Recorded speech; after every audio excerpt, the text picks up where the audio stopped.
अविनाश, इतिहास पे इतिहास लिखते जा रहे हो, पहले गोल्ड आज सिल्वर। पहले तो मैं थैंक यू बोलना चाहता हूँ इस परफॉर्मेंस के लिए, क्योंकि अगर मैंने ग्राउंड में मेडल जीता है, लेकिन इसके पीछे बहुत सारे लोगों की मेहनत है। इसके पीछे हमारे जो एथलेटिक फेडरेशन ऑफ इंडिया है उनकी मेहनत है, स्पोर्ट्स अथॉरिटी ऑफ इंडिया की, जो मुझे इतना सपोर्ट किया, टॉप्स का। मैं सबको थैंक यू बोलना चाहता हूँ, मेरे स्पॉन्सर JW, नाइकी और फास्ट फॉर्म, सबको थैंक यू बोलना चाहता हूँ, क्योंकि 5000 मेरे लिए मतलब नया था, क्योंकि ट्रिपल में मेरे पास एक्सपीरियंस था, लेकिन 5000 में इस साल एक ही खेला था। पिछले साल भी सिर्फ एक कंपटीशन किया था मैंने, तो मतलब इसमें यह था कि पहले से 5000 का पूरा कॉन्फिडेंस था कि मैं गोल्ड जीतने के लिए आया हूँ, लेकिन 5000 में मेरे ऊपर प्रेशर था। लेकिन मुझे लगता है इस मेहनत के पीछे जो हमारे एथलेटिक फेडरेशन ऑफ इंडिया के प्लानिंग कमेटी के चेयरमैन हैं डॉक्टर ललित भनोट सर, उन्होंने मुझे हमेशा बहुत सपोर्ट किया, क्योंकि मैं जब 2018 में आया था तो उसी समय उन्होंने मुझे निकोलाई कोच थे उनके अंडर में भेजा।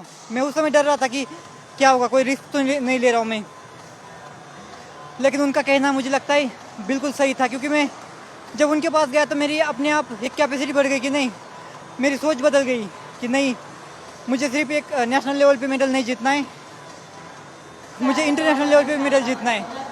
तो मैं भनोट सर का बहुत थैंक यू बोलना चाहता हूँ कि उन्होंने मुझे हमेशा, बहुत अप डाउन रहा, लेकिन मुझे हमेशा मोटिवेट करते रहे कि नहीं अविनाश, तू अच्छा करेगा। और वर्ल्ड चैंपियनशिप में अभी रिजल्ट बहुत ख़राब था, उस समय भी उन्होंने इतना मोटिवेट किया कि नहीं अविनाश, एशियन गेम्स में पक्का अच्छा करेगा। तो मुझे थैंक यू बोलना चाहता हूँ। अविनाश, जब भी आप कठिनाई आती है, आप अपनी परवरिश से प्रेरणा लेते हैं, आप अपने माँ बाप के बारे में भी कहते हैं, क्या कहना है आपका? जब भी कठिनाइयाँ आती है, जब भी प्रॉब्लम आती है, आप अपनी परवरिश के बारे में कहते हैं, कैसे आप वहाँ से इंस्पिरेशन लेते हैं, उसके बारे में बताएंगे? जब भी मतलब स्पोर्ट्स में अप डाउन आते हैं तो बहुत मतलब दिल करता है कि इस फील्ड को छोड़ के चले जाए, क्योंकि हम इसके लिए ही दिन रात मेहनत करते हैं। और जब हम बहुत बड़ा गोल लेके जाते हैं किसी कॉम्पिटिशन में, जैसे वर्ल्ड चैंपियनशिप में मैं लेके गया था कि मुझे मेडल जीतना है, मैं नहीं कर पाया।